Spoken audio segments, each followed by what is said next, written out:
Welcome to Kevin Richards VIPs. My guest has been through her share of struggles and survival. She's doing the best that she can. Let's get to know Lindsay Forrest.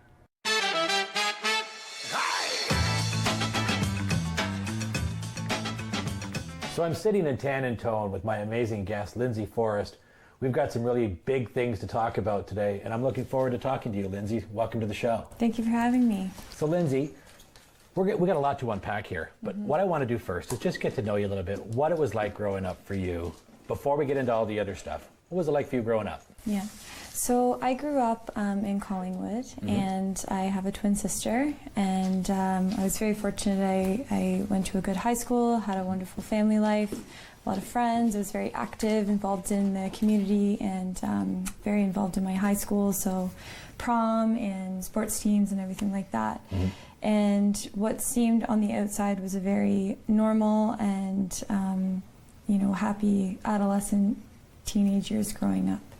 And then I transitioned into university and went to the University of Guelph, where I then moved back to Toronto after university and kind of began my career there. And now I'm back in Barrie working at Tan and Tone, and I absolutely love it. Interesting. What's it like growing up with a twin? I would love to do a whole show on twins and triplets, just because there's so much, it's just so amazing to know that there's somebody who just, they either look like you or they've got similar things. And what's that like for you? It's very different, and I'm very fortunate to have a twin sister. It's such a unique bond that you have with someone. We're only 2 minutes apart. We're fraternal. And we are Who's like older? I'm older, of course, the more mature one and wise. Yeah, by 2 minutes. And so like any siblings, we get along really great, and sometimes we have our moments where we don't get along as well. But Sure. we love each other very much, and we support each other in a lot that we do. And it's just a very, like I said, it's a very special bond that we have. So I'm really lucky to have someone like her kind of by my side throughout my life. So, Nice. Yeah. So what did you take at university? I took criminal justice. Wow. Yeah, and so that was kind of my passion at the time. Just coming into high school, I wasn't really sure what I wanted to do. And there was a lot of pressure to go to university. Kind of at that time, it was... I wasn't quite sure, and that seemed interesting, especially with all the crime shows and at that time. So I transitioned into that fairly easy. So yeah, it's great. It is a fascinating field, and there's a lot of, look on Netflix and other channels, and even Rogers, there's always something going on with, involving crime. So it's fascinating. That's interesting. Yeah. So from there, you somehow wind up in this world of beauty and possibly wanting to compete. Where did you start to look at your health before we get into the competition aspect? Where did you realize that you've had a passion for health? So I realized at a young age, I was always very competitive and very active. So I took my health very seriously, and I took my sports very seriously.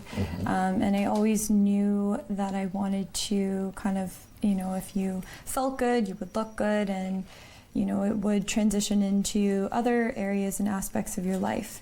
And so I was always, like I said, my competitive nature, it just really motivated me and kind of kept me out of trouble in high school and that. And that's how I met a lot of my friends, and it really gave me a sense of purpose throughout my high school years. And just, even in university, I did a lot of intramural sports, and it was just a really healthy way to meet people and kind of build those bonds and friendships over the year. Sure, and the fact that you were able to sort of embrace this, or at least be intrigued by it in high school, it's very different than some of the other generations before you, my generation, other generations, where high school, we didn't have social media. We didn't have that sort of stuff, and you had the occasional buff kid who, why is he so buff, or the occasional girl who was, in good shape and she was in track. But things are very different now. So you had a whole different social media aspect too. Did you find that there was an impact of social media on you as a teenager and growing through that? Well, it's interesting. So I think in my, when I was a teenager, that's when social media really started to become very popular, and it almost became the norm. So that's when I started to notice I was focusing more on the aesthetics of fitness and health and wellness versus the actual fitness part of it and the health benefits and why do I work out and why do I go to the gym. Yeah. And that's where, when Facebook came out and social media and Instagram, that's when I really started to see fitness in a whole different way. And I think that's when it actually started to turn a little bit negative for me. And I started to become obsessed with this ideal figure, this ideal body. Yeah. And I think a lot of young women my age were so impressionable. And, we want to look a certain way and we see, men are attracted to that and guys are attracted to that. So that's the definition of beauty. So then it became almost toxic in a way because I felt I had this obligation because I was always very fit and very healthy to maintain that. So that's when it started to become kind of an unhealthy, aspect of my life when it's depicted as, this healthy lifestyle. Yeah, and it's unfortunate that people are looking at it on a physical basis. Yeah. And not the, wow, she has a great personality, and wow, she's very intellectual, and wow, we have things, mentally, emotionally in common. Yeah. And they look at a look or an image, and you take a look at Marilyn Monroe, size 14, people were in love with her. Yeah. But nowadays it's about being not even a size. It's a 2, it's a 4 or less. Yeah. So did you find that there was maybe a bullying aspect of it, or there was anything like that ever made you push into that world as well? Oh, absolutely. Yeah. I mean... And where did those bullies come from? So in high school and even in elementary school, I was bullied my whole life. And it was always because, anytime you strive or anytime you, look a certain way or you act a certain way or you're in, the unquote popular crowd, there's always that risk of being bullied. And for me, I never aligned with the way that I presented myself. And I always felt that I wasn't being genuinely who I wanted to be. I always would hang out with people who, looks were very important and, your social status and everything like that. And I cared to that to an extent because it was better to be in with them and bullied rather than be out of the crowd and be bullied on the outside. So that's why, I never really aligned with who I was in high school, and that really affected me emotionally and mentally because, girls can be mean, women can be mean. We all, we all can, and we're all, we can be judgmental and we can be cruel, and there's a lot of competition and pressure as a woman to be and look a certain way. Yeah. And I think that that's where, anytime I would try and be myself, be that kind person, people might see it as fake because they don't know me, they don't know, I am coming from a place of sincerity and I do care about what you're saying. Yeah. But because there's that perception of, oh, this person's, standoffish or whatever, it's like they don't get to know the real me. Yeah. So, and that really sucks, to be honest. It really just sucks. Yeah. Because there's a painful place. There is. And that pain is sometimes from within the bully. Absolutely. Because those insults and those accusations or the meanness that can come out, it doesn't say anything about you. It says something about the bully. Absolutely. Right? And so what I've also noticed is it's not just women who go through this. There are men who go through this too. There's fat 100%. Shaming, and there's the tall, skinny kid, or the other kid with the big nose, or the freckles, or the acne, and all these different things. There's always things that people seem that they had to pick apart. Yeah. Right? And so it also seems to be getting younger. Have you noticed that now it's, when we were kids, I don't remember, I keep going back to how back, walking uphill both ways, 5 miles. There's this whole thing though where people are putting little kids on diets. Yeah. People are watching what their little kids are eating. I know little kids who've never had a Happy Meal. Little kids who've never really had French fries. They've never tried ketchup. They've never just had little fun things. Yeah. Because they're made to be a certain way. Exactly. And sometimes it's the parents, which is scary. Yeah. Or it's friends at school, or it's just whatever. Have you noticed that whole image thing is getting younger and younger? I can't tell you how frightening it is to see just how young it starts, as young as 5.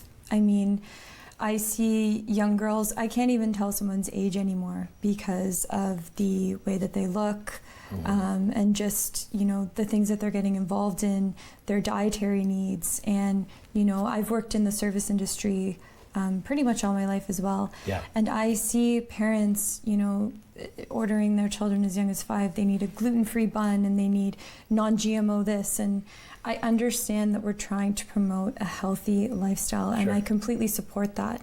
But if something isn't an allergy or it's not poisonous to you, or, you know, I think we want to promote healthy eating and being healthy within. Yeah. And I think the younger generation right now is so fixated on, you know, the way that you need to look and the way that you need to be eating. There's so much societal pressure that if you eat gluten, you know, people are like, well, you know, why are you eating that? There's a lot of judgments, and it's concerning because it's really promoting disordered eating, and it's really promoting a lot of restriction.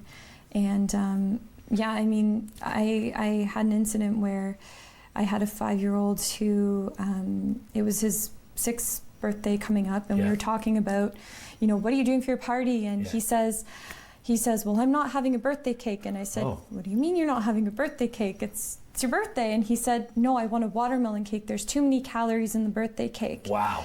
And that really struck home for me. And I know that it was a very health conscious family. Yeah. And I know that the parents had a very large influence on that. But I think that that really takes away from his childhood, because who doesn't want a birthday cake at that age? I mean, it's to be celebrated. It's to be enjoyed. Moderation. It's about moderation. Yeah. But I think now it's to the extreme where there's so much misinformation out there, and you're bombarded with all of these different, you know, diets and trends, and it's like, you know, we need to get back to the basics. We need to get back to what's really important.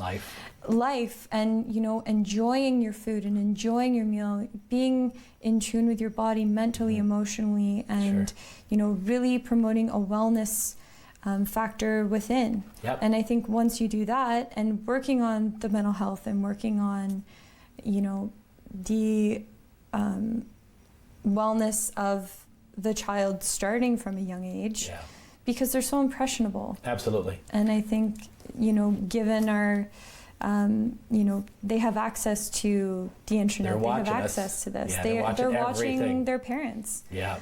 You know, I saw a study, and it was a really cool study, and they had done these two different study groups, and they had shown them a piece of cake. And one was to North American study, and one was to a European study.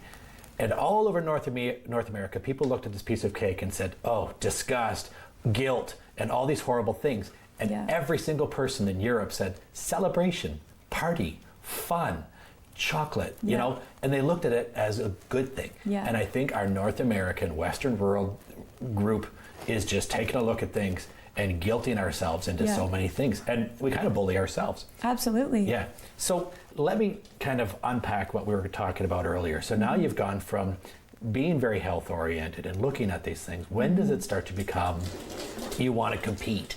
When did you realize you wanted to do that? So for me, when I knew I wanted to compete, again, it was because of my competitive nature and my love for fitness. And I love the idea of having that regimented schedule, and I love that idea of challenging myself personally, because I had always been a very team-oriented person. And so this was kind of a goal for myself that I wanted to do, and so I took it on, and I tend to do things to the extreme. So this was perfect because it's a sport that you take it to the extreme. You take your nutrition, you're working out, everything is, you are 110% committed to that. You don't have a life outside of it. And that is why, you know, again, it's a sport. It's like an Olympic sport or anything like that. You have to be committed 100% to be that elite athlete. There's a drive. There's a drive. And I certainly appreciate that aspect of it. But it's like anything, there can be negatives to it. And if you're not mentally and emotionally stable to handle that type of pressure. Yeah. You are walking on a stage where you are being critiqued by your body. Yeah. And that is probably the most terrifying thing you can think of doing as a woman. I mean, we critique ourselves daily, you know, on the littlest things, and you're walking on a stage, you're in a bikini, and you're being critiqued on your body. And unfairly, a lot of it too, because there are people who are judges who are also trainers. Yeah. And some of those people have trained people on the stage, and they're also judging the people they've trained against other people. There's a lot of nasty politics. Absolutely. And the fact that you are standing on stage, there's a term called bikini back pose that always makes me laugh, because there's a hair flip and a stick your butt in the camera or stick your butt towards the judges. And if anybody's never been to these shows, they need to Google this if you get a chance, or watch this, because the shows are a little intense. They are. And I've been to these shows, and it's what's crazy is I'm walking through these shows, I'm fully dressed. There are people walking through the lobby, men in bikini briefs, or the guys that do mankini, which wear the boxer short or the longer shorts, the board shorts. But there's women in little teeny, sparkly, jazzed up bikinis, all spray tanned, all jazzed up. Most of them are so depleted, because they've had no water for 3 days and whatever else. You know how that's going to affect you hormonally. And they're walking through these places. It is a very, very different, strange, sometimes grotesque, sometimes amazing world, because there is a certain athleticism, and then there's a certain wow, like I can't believe I'm watching this kind of wow factor. So you must see that when you're there. Oh, absolutely. Yeah. So when you're at this show and you're about to take the stage and you know that you're about to be judged, what is that like for you? It is utterly terrifying, because especially when you have kind of a perfectionistic mentality like myself, when you go out on that stage, all you can think about is, you know, it's exciting, it's nerve-wracking, and you've put months and years of effort into going on stage for that, you know, those 5 minutes.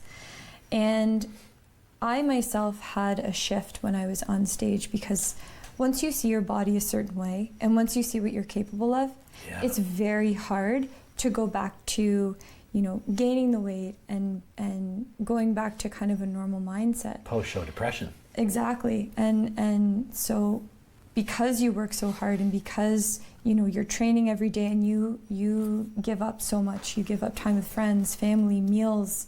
You know, you're training 3-4 hours a day, and it is taxing on your personal life, your relationships, everything.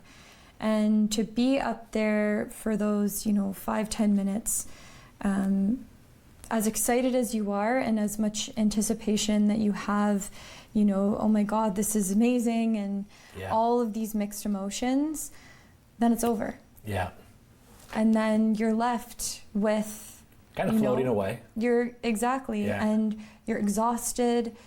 You know, I don't even remember the day of my show, because I was so depleted and so dehydrated, and you're just on kind of fight or flight of emotion.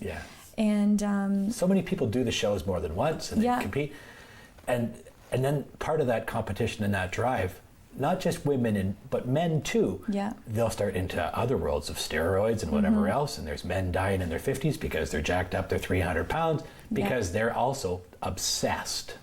And it's almost an illness. It really is. It is. And so we're going to get into this now, because this is really important. This is the message I really want shared with our viewers today, and anybody who's watching is, so there's a point now where you've battled to get on stage, to compete.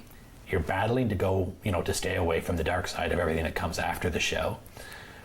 At what point do you realize that now you're maybe making changes in your life, health-wise, that aren't necessarily the best, but you're doing them? What put you there?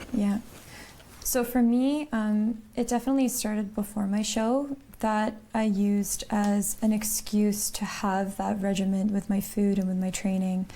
And a lot of women and men do that, because, you know, it is a way to kind of hide the disordered eating. And for me, there was a shift when I just became obsessed with it, when nothing else mattered. My relationships didn't matter, my job didn't matter, nothing else mattered. What mattered was, you know, eating this amount of calories and making sure that I worked out this time of day and getting in, you know, my fasted cardio, and it became an obsession, and it became all consuming, and it's all I could think about, because at the end of the day, you know, I would be exhausted, I would be malnourished, I would be dehydrated, because I was trying to maintain this weight that was so unhealthy, that was depicted as healthy, and, you know, I was praised for it. And I posted a picture of my show, and everyone thought, oh my God, you look amazing. Yeah. And, you know, you kind of get on this high, because when people see you that way, then you feel obligated to maintain that. Yeah. And it's so unrealistic. And mentally, it's so taxing on you. And I think that, like I said, when it affects every aspect of your life, when it becomes this obsession, and, you know, I would spend hours on Instagram just, you know, looking up fitness models and looking up different ways of doing things, and it just consumed my life. Yeah, and this story is not unique. Yeah. Every story is different, but it's not unique, the basis of it, right? So, how do I put this? There are people who look at you, want to be like you. You want to maintain a certain standard as well, too, because these people are all complimenting you. You kind of almost feel the pressure that you need to look a certain way. Yeah. But at what point do you realize now that you have bulimia, that you have this problem? Like, we're going to get into some heavy stuff here. I want to know, like, are you throwing up? Are you weighing things? Because I've got experience with people in the past in my life, unfortunately, that there are people who will weigh what they, you know, excrete, will weigh what they throw up. They will throw up after everything. They'll binge eat. They'll have 4 salads, but they'll go throw them up. Yeah. So let's kind of look at that a little bit. What were you doing to try and maintain or keep the weight down? Yeah. So because my eating disorder started at such a young age, I struggled with being very overweight. So I, at one point, was over 200 pounds. And then I can't imagine that. I lost all of the weight due to restriction. And all I did was go on the internet, and I Googled how to lose weight. And I actually familiarized myself with laxatives, which that's something that is not really talked about. And there's a huge part of the industry that abuses laxatives. And so, again, it's not anything glorified and I know it's probably, you know, not something anyone wants to talk about. It's an embarrassing subject, but I think that that's something that... It's the not pretty side of it, but it's the reality, and it's the facts, and it's some of the heart-wrenching truth. So so I started, you know, taking one a night, and over the years, I started to know how to manipulate my body, because I would either restrict, or I would purge, or I would binge. Yeah. And there were all these different methods, and there were all these different ways that I would cope emotionally with food. Yeah. And it was a way I could control what was going on around me in my life, and it was a way that I could kind of cope with the emotional stress that I was dealing with, as anyone does. We all have our different coping methods. Yeah. But food was always my comfort, and food was always my way of managing my life. Yeah. And so, you know, with the laxatives and the fat burners and the caffeine pills and the ephedrine and, you know, all of these over-the-counter available supplements, I was abusing them. I was taking them way past the recommended dose. I was exercising, you know, 3-4 times a day. I was, you know, any calorie that I would put into my body, it would be such a mental battle, even just having to tell myself, it's okay to eat. It's okay to have food. And I would beat myself up over it. It's like, I'm sure some people can't even say what they had for breakfast this morning. Yeah. Yet I could tell you everything that was in my breakfast, every calorie, every nutrient, and you get so fixated on it. You get so fixated on the number, and it becomes obsession. And I developed OCD over it. So I had to take, you know, this many pills to get through a day, and I had to work at this many hours, and expend this many calories, and it just becomes this. It's like a disease. It is. Yeah. It's a disease. And it takes over your life in the most debilitating way. The Canadian Mental Health Association does look at it actually as a mental illness. Absolutely. So at what point do you say, that's it, I've got bulimia, or I've got anorexia, or I've got, what was the word that came to you that made you realize that? So for me, and I mean, it's a little bit difficult to talk about, but I think that the reality is of any eating disorder, it's not necessarily about the image. A lot of it has to do with the control, and you're more vulnerable when you're overweight, and a lot of women and men who have eating disorders have had trauma in the past. I myself have had trauma in the past, and food has always been my coping, as I mentioned before. Yeah. My diagnosis was when I had 3 months post-show after my competition. Yeah. I had gotten to a place where I knew I couldn't live the way I was living because I was slowly killing myself because of all the supplements I was using and just the way I was functioning. I would not even call it living. I was just barely functioning at a minimal level. And I couldn't find a way to bring myself out of that hole because putting on weight was terrifying to me, because it meant I would be vulnerable. It meant I would be normal. It meant I wouldn't have the control that I did. And changing any sort of regimen in my day was terrifying to me. Sure. But I knew that what I was doing was killing me. So I actually got into such a deep depression, which is associated with eating disorders, depression, anxiety, and debilitating anxiety, because you become so introverted and stuck in your own world that that's all you see, and it's all consuming.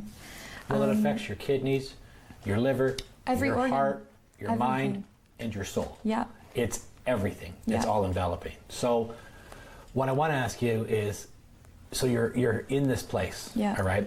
And the odd thing is that people always think it's women, right? Yeah. There are men who weigh, they weigh themselves before bed, and they weigh themselves in the morning, and there are men who have the same weight issues, and there are men who will do very similar things. Yeah. Again, it is unfortunately, men can be a little rough on women and their image. Yeah. What did you do? Where did you get your help, and what did you do to turn it around? And were there some things that you realized that were sort of just a idea or misrepresentation of what was going through you? Well, I knew I needed help when I was finally hospitalized, and I ended up in the hospital, and I'm very fortunate to be here today because of my family and my family support. And I ended up going into a treatment center in Guelph at Homewood Health Center, which has an eating disorder program with only 21 available beds.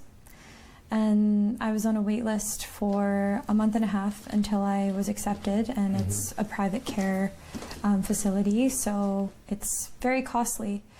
And at the time, it was what saved my life, because the thought of eating, if I can describe it to you, it was like if you're terrified of heights, the thought of someone putting a plate of food in front of me and saying, eat it, it's like if you're afraid of heights, they're asking you to go do the skywalk on the CN Tower every day. It was, and I felt so alienated, and I felt crazy because I thought, why can't I just eat this food? And there was just so much emotion and turmoil surrounding eating food. And so when I went into treatment, I was there for 4 months, and they were wonderful.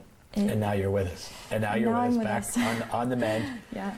Unfortunately, it's only a 30-minute show. Yeah. There's so much more I want to ask you, but unfortunately, we have to wrap things up. But I want to tell you that I'm inspired, and I think that what you've battled through is amazing. And thank you for doing today's show. Thank you so much for having me. Lindsay. Thank you. Thanks.